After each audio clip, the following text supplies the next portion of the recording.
Bonsoir mesdames et messieurs, bienvenue dans cette nouvelle édition.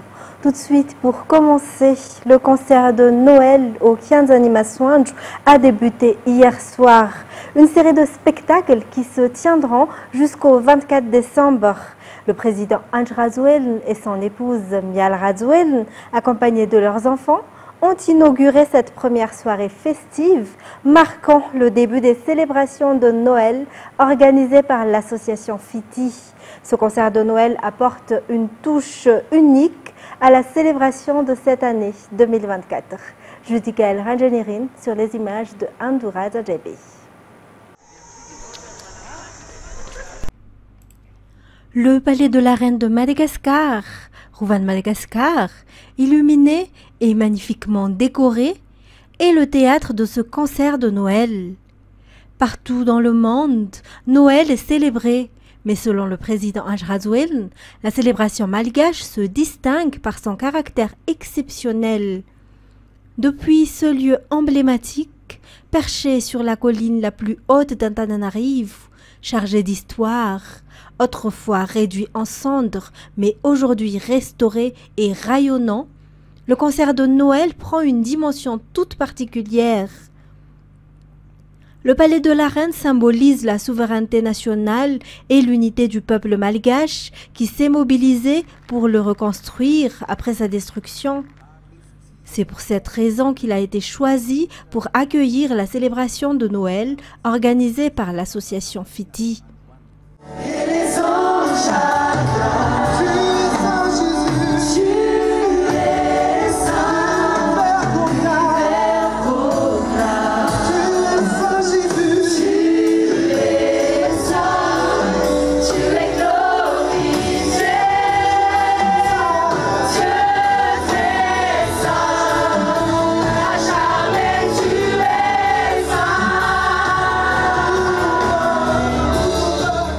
Durant 1h30, le public présent au Kianzani Soanju a été totalement plongé dans l'esprit de Noël.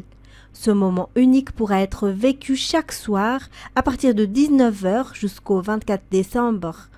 Les billets restent disponibles sur Ticket Place ou à la Bibliothèque nationale.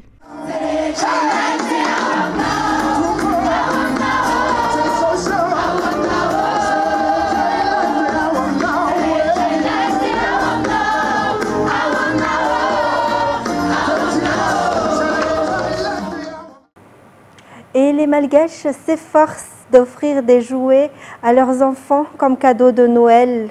C'est ce qu'ont affirmé les vendeurs d'Analakel qui se réjouissent d'une bonne activité commerciale. Les prix des jouets varient entre 5 000 et 90 000 ariars.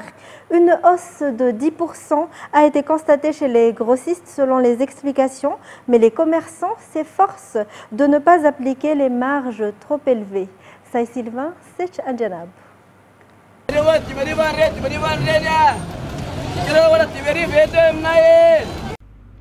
Avec 5 000 ariars, il est déjà possible d'acheter une petite poupée, une petite voiture ou d'autres jouets variés au stand de Ertine. Selon lui, les prix sont abordables pour permettre aux Malgaches d'offrir des cadeaux à leurs enfants. L'esprit de Noël repose sur le bonheur des enfants, ce qui incite les commerçants à limiter leurs marges. À Analakel et dans ses environs, la consommation de jouets de Noël est en hausse. Les petites voitures télécommandées séduisent particulièrement les garçons, tandis que les poupées accompagnées de poussettes font le bonheur des petites filles. Les figurines de super-héros sont également très prisées cette année. Les prix des jouets sur le marché varient entre 5 000 à 90 000 ariars, des montants adaptés au pouvoir d'achat des clients. Les grossistes chinois seraient à l'origine de la hausse des prix des jouets, selon les enquêtes que nous avons menées. Cette augmentation s'élève à environ 10%. À part les jouets, les vêtements sont également très prisés. Avec un budget moyen de 30 000 ariars par personne, il est possible de s'offrir des vêtements, des chaussures et quelques accessoires. Les commerçants multiplient les stratégies pour attirer les clients, notamment en proposant diverses promotions. Toujours un reportage de Saï Sylvain et de Sech Anjanab. Acheter des vêtements de Noël est désormais une tradition. Que ce soit pour assister à des célébrations religieuses ou à des fêtes, les consommateurs se tournent vers des tenues spécifiques. Cette année, les robes en satin et les robes à motifs floraux pour femmes sont les plus vendues sur le marché d'Analakeli. Les prix de ces robes varient autour de 20 000 arrières selon les commerçants. Malgré une légère baisse par rapport à l'an dernier, les ventes restent satisfaisantes. Après les vêtements, les chaussures occupent la deuxième place en termes de consommation à Analakel en cette période de Noël. Les familles s'efforcent d'acheter des articles neufs, mais les dépenses semblent se concentrer principalement sur les enfants. Les chaussures, dont les prix commencent à 10 000 arrières, sont également mises en avant par les commerçants qui rivalisent d'offres pour séduire leurs clients. Les commerçants restent optimistes et espèrent une augmentation des ventes ce week-end et au début de la semaine prochaine à l'approche des festivités de Noël. Côté alimentation, le prix des boissons sont en hausse en cette période de fête. La hausse des prix des produits importés et des matières premières est à l'origine de cette hausse, selon une enquête menée auprès d'un grand producteur et grossiste. Toutefois, cette entreprise que nos journalistes Sai Sylvain et Secha Andjianabou a visité n'applique pas encore une augmentation de tarifs. Reportage. Les prix des boissons alcoolisées et non alcoolisées augmentent systématiquement. Cette hausse est attribuée, selon les enquêtes, à l'augmentation des taxes prélevées sur les entreprises de production, mais surtout à la flambée des prix des matières premières utilisées pour fabriquer ces boissons. Ce dernier qui a déjà des répercussions sur les prix des produits proposés par les producteurs et les grossistes interrogés. Les boissons malgaches, fabriquées localement, commencent actuellement à se faire une place sur le marché international. L'entreprise interrogée a débuté ses exportations vers l'Europe en septembre dernier. L'entreprise détient 40% de parts de marché dans la production et la vente de boissons locales et importées. Elle a obtenu les certifications ISO 9001 et 45001, garantissant une gestion efficace ainsi que la santé et la sécurité au travail. Toujours en économie, le nouvel avion ATR 72-500 qui renforcera la flotte de Madagascar Airlines est arrivé hier soir à l'aéroport d'Ivatu. Cet avion sera opérationnel dès la semaine prochaine. Le personnel à bord sera entièrement constitué de Malagasy. Reportage.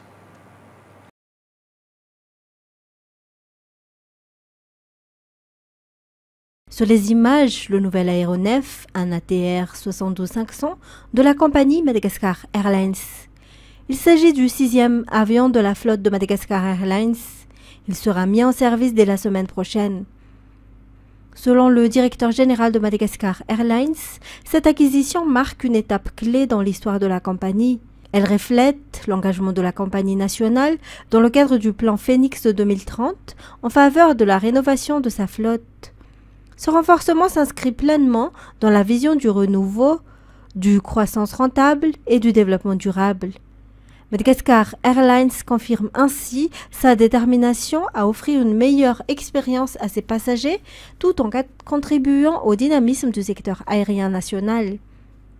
Pour sa part, le ministre du Tourisme et de la Météorologie, Ramoudzavel Valéry, a soutenu que les prochaines arrivées d'appareils opérés par des équipages 100% malagasy s'alignent avec la politique générale de l'État qui valorise le capital humain.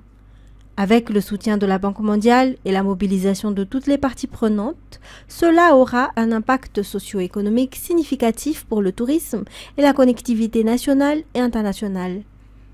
Par ailleurs, pour promouvoir le tourisme local, Madagascar Airlines propose des remises sur ses vols en 2025. Côté éducation, le niveau des élèves s'est amélioré au cours du deuxième bimestre, selon une enquête menée par nos journalistes Fanjesena Mireille et Yves Janel auprès d'une école. Parmi les facteurs ayant contribué à cette progression, on note la mise en place de stratégies spécifiques par l'établissement, notamment l'augmentation des heures consacrées aux matières jugées difficiles par les élèves. Reportage. Globalement, le niveau des élèves s'est avéré satisfaisant au cours du deuxième bimestre, comparé au premier bimestre de l'année scolaire pour cette école Sizambouymanaren. Les enseignants ont examiné individuellement les difficultés des élèves, ce qui a facilité la transmission des connaissances. Cette amélioration a pu être mesurée grâce aux évaluations organisées durant cette période, selon les explications d'une responsable. Les heures supplémentaires consacrées aux matières complexes pour les élèves ont également porté leurs fruits. Le troisième bimestre se tiendra du 6 janvier au 21 février, conformément au calendrier scolaire 2024-2025. Et puis la cérémonie d'ouverture de la célébration marquant les 15 ans d'existence du lycée d'Amboumanga-Kelle s'est tenue vendredi dernier. L'événement a débuté par une cérémonie religieuse suivie de la présentation des différents projets visant à développer cet établissement, unique lycée public de la commune d'Amboumanga-Kelle. Pour plus de détails. Créé en décembre 2009, le lycée Amboumanga-Kelle fête cette année ses 15 ans. L'établissement compte actuellement environ 760 élèves, plus de 50 enseignants et dispose de 18 sections. Le taux de réussite au baccalauréat de la précédente année scolaire a dépassé les 88% selon le proviseur. Ce lycée est également un centre d'examen et de correction pour la commune d'Amboumanga-Kelle et ses environs. Dans le cadre de cette célébration des 15 ans, des projets d'agrandissement des salles de classe sont en cours. Les responsables appellent ainsi à la contribution des anciens élèves, des partenaires ainsi que des élus locaux pour ce faire. La cérémonie tenue vendredi dernier a marqué le début des festivités avec un office religieux et une présentation des ambitions de l'établissement pour l'avenir. Ces projets visent à renforcer la capacité et les infrastructures du lycée dans le but d'améliorer encore ses performances et son rôle au sein de la communauté. Et puis dans les actualités sociales, la police nationale du district d'Ambat-Bouen a mis fin à une attaque de Daal survenue dans la localité d'Ankaraobat ou Andafian-Jefan dans la nuit de jeudi dernier. 2 bandits ont été abattus après s'être opposés aux forces de l'ordre et à la population locale. Un troisième a réussi à s'échapper et fait actuellement objet de recherche. C'est une Ranirland. 2 zébus ont été restitués à leurs propriétaires après un affrontement entre les Daal, les forces de l'ordre et les habitants d'Akaraobat ou Andafian-Jefan dans la nuit du jeudi 19 décembre dernier. Les 3 individus ayant volé les zébus ont tenté de forcer un barrage établi par la police nationale. 2 d'entre eux ont été abattus, tandis que le 3e a pris la fuite. La police nationale invite la population à signaler tout événement susceptible de perturber la sécurité publique. L'origine des malfaiteurs est déjà connue et les forces de l'ordre poursuivent actuellement les recherches pour retrouver le complice des bandits abattus, toujours selon les explications. Dans les actualités internationales, dans la ville allemande de Magdebourg, à 19h03 hier, les cloches de toutes les églises ont sonné en hommage aux victimes de l'attaque à la voiture bélier de la veille. S'en est suivi un office religieux dans la cathédrale auquel ont participé le chancelier Olaf Scholz et le chef de l'État Frank-Walter Steinmeier. France 24.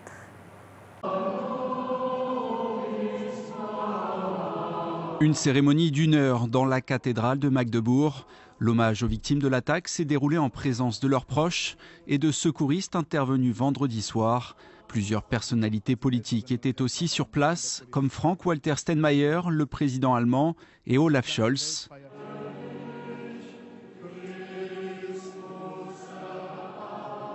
Un peu plus tôt, le chancelier allemand avait déposé des fleurs sur le parvis de l'église, situé juste en face des lieux du drame. Un écran géant avait été installé pour suivre la cérémonie à l'extérieur. Malgré la pluie, plus de 2000 personnes s'étaient réunies. C'est choquant, triste, surprenant qu'une telle chose se produise ici à Magdebourg. Un moment d'union et de recueillement, encadré par un fort dispositif de sécurité. Je ne m'attendais pas à ce qu'il y ait autant de personnes rassemblées ici aujourd'hui, car je pensais que beaucoup de gens auraient eu peur de venir, ce qui est tout à fait compréhensible. Mais je trouve cela d'autant plus beau et émouvant. Avant la cérémonie, les cloches de toutes les églises de Magdebourg avaient sonné pour marquer le deuil de ses habitants. Et le président français Emmanuel Macron s'est rendu à Djibouti avec les militaires français déployés sur cette base stratégique, puis en Éthiopie, voisine, pays enclavé de la Corne de l'Afrique. France 24. C'était pour Emmanuel Macron sa deuxième visite officielle en Éthiopie. Et depuis son premier déplacement en 2019, la situation régionale a beaucoup évolué, tout comme les relations entre Paris et Addis-Abeba, autour notamment de la question de l'accès à la mer de l'Éthiopie. Un dossier central pour le Premier ministre éthiopien et au cœur de la rencontre entre les deux dirigeants. Une nation de 130 millions d'habitants, dont l'économie se développe rapidement, a besoin d'un accès à la mer par des moyens pacifiques et diplomatiques, grâce à l'aide de nations amies comme la France. Message reçu et approuvé par Paris. Ce que le Premier ministre a dit sur l'accès à la mer, la nécessité pour l'Éthiopie de diversifier ses accès, d'avoir la maîtrise de son destin dans un environnement régional ô combien difficile, est une demande légitime. Et la France souhaite, le rôle qu'elle peut jouer, et beaucoup d'humilité, aider à ce processus de diversification. Côté économique, la France veut poursuivre ses investissements en Éthiopie et dit soutenir l'agenda de réforme lancé par le pays pour libéraliser son économie, à travers une première tranche d'aide de 25 millions d'euros, appuyée par 100 millions de l'AFD, l'Agence française de développement. Avant l'Éthiopie, Emmanuel Macron s'était rendu à Djibouti. La base française accueille aujourd'hui 1500 militaires, le plus gros contingent français à l'étranger. Après le retrait forcé des troupes françaises de la région du Sahel, Paris a annoncé que ce bastion devait se réinventer comme nouveau point de départ pour ses missions en Afrique. Pour terminer, depuis la chute de Bachar el-Assad, Israël mène des incursions dans la province syrienne du Quneitra, située dans la zone stratégique du plateau du Golan. France 24. Dans ce village au sud-ouest de la Syrie, les habitants font face aux soldats israéliens. Depuis la chute de Bachar al-Assad, l'État hébreu mène des incursions dans la province de Quneitra, un territoire situé sur le très stratégique plateau du Golan. Israël l'estime vital pour sa sécurité. Les villageois, excédés, se sentent abandonnés par le gouvernement de transition. La question mérite une prise de position de la part des Syriens. Au lieu de faire la fête à Damas ou à Alep, ils devraient venir ici et se tenir debout, torse nu, pour faire face à l'occupation terroriste israélienne. L'armée israélienne occupait déjà une grande partie du plateau du Golan. Elle a maintenant franchi la zone démilitarisée qui servait de tampon entre les deux pays depuis 1974. L'ONU, qui contrôle le secteur, a rapidement condamné l'opération. Tsahal assure qu'elle sera limitée dans le temps et menée uniquement à des fins défensives. Des habitants, eux, craignent l'annexion. Cette incursion a couvert 325 km² du Golan en moins d'une semaine. Si elle se poursuit au même rythme, Israël pourrait s'emparer de toute la province, voire atteindre Damas. À quelques kilomètres de là, un autre village aux rues quasi désertes. Les habitants restent cloîtrés chez eux, sous la menace des chars israéliens. Seuls ces enfants osent sortir jouer au milieu des décombres. Tous les habitants sont pacifiques. Regardez les rues que les bulldozers israéliens ont détruites et les panneaux qu'ils ont endommagés. C'est un acte inhumain et terroriste. La population espère une riposte des autorités syriennes, mais ces dernières ont admis qu'elles n'en avaient pas les moyens. En attendant, Israël dresse son drapeau sur plusieurs collines de la province. Mesdames et messieurs, fin de cette édition. Merci à vous de l'avoir suivi. Restez avec nous tout de suite après pour un film de Noël intitulé The Christmas Tale. Au revoir et bonne soirée sur Viva.